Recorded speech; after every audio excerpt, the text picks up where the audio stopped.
اهلا وسهلا متابعين قناة تركاية. الموضوع اللي هنتكلم عليه النهاردة هو ازاي نسترجع الرسائل المحذوفة من تطبيق الماسنجر. طبعا الموضوع ده بيثير فضول ناس كتيرة وبيحبوا يعرفوا محتوى الرسالة اللي اتحذفت بعد ارسالها ليهم. عشان كده خصصنا الفيديو ده عشان نشرح فيه الطريقة اللي من خلالها هتعرف تسترجع الرسائل اللي اتحذفت، ومش بس على تطبيق الماسنجر، لا ده الطريقة تنفع على تطبيق الواتساب واي تطبيق مراسلات اخر. وعشان أكون صادق وأمين في نقل المعلومة لحضرتك، موضوع استرجاع الرسائل المحذوفة بيتم عن طريق وسيلتين فقط، مفيش غيرهم. الوسيلة الأولى هو تنزيل أو تثبيت تطبيق معين على تليفونك، وظيفته الاحتفاظ بكل الرسائل اللي بتيجي لتليفونك من كل التطبيقات، سواء الماسنجر أو الواتساب أو السكايبي أو غيرها من تطبيقات الاتصال، بحيث أي رسالة يتم حذفها من التطبيق الأساسي سواء الماسنجر أو الواتساب هتلاقي فيه نسخة ليها في هذا التطبيق. طبعا في تطبيقات كتيرة بتستخدم في استرجاع الرسائل المحذوفة، بس للأسف في تطبيقات مش بتشتغل على هواتف معينة، وفي تطبيقات بتشتغل شوية وتفصل، وفي تطبيقات مزعجة جدا في كمية الإعلانات اللي بتظهر فيها. عشان كده في الفيديو ده اخترت لك تطبيق شغال كويس ومتناسب مع كل الهواتف. أما الوسيلة التانية هي الاعتماد على سجل الإشعارات الموجود في الهاتف، ودي ميزة موجودة في بعض هواتف الأندرويد بس بتحتفظ بالرسائل النصية فقط. أما الرسائل الصوتية أو رسائل الوسائط بتكون غير فعالة مع هذه الطريقة. طبعا الطريقة دي شرحتها قبل كده في فيديو سابق هيظهر معاك في الآيفون، وهسيب لك أيضا رابط الفيديو في التعليقات. فتعالوا سريعا كده هنتكلم عن الطريقة الأولى، والتطبيق اللي هننزله على التليفون اسمه WAMR. هنفتح تطبيق متجر جوجل بلاي ونكتب WAMR وهنعمل له تثبيت. بعد الانتهاء من عملية التثبيت هنفتح التطبيق.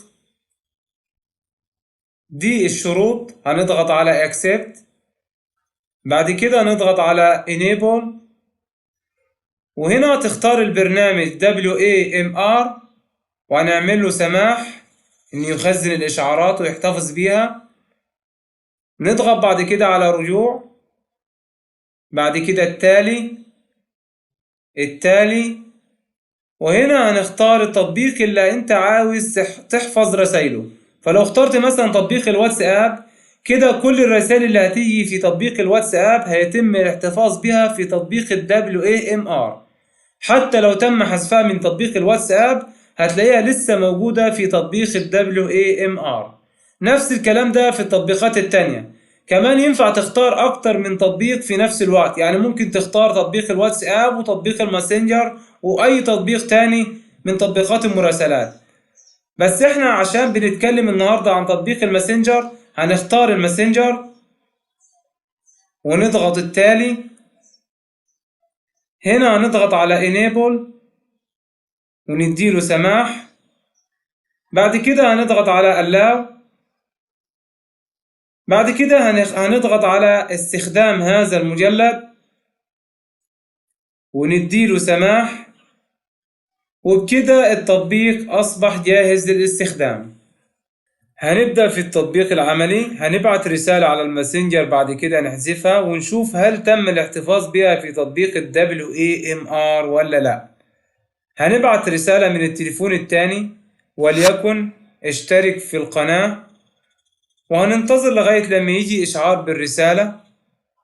بعد كده هنحذف الرسالة ونفتح تطبيق الماسنجر ونشوف الرسالة.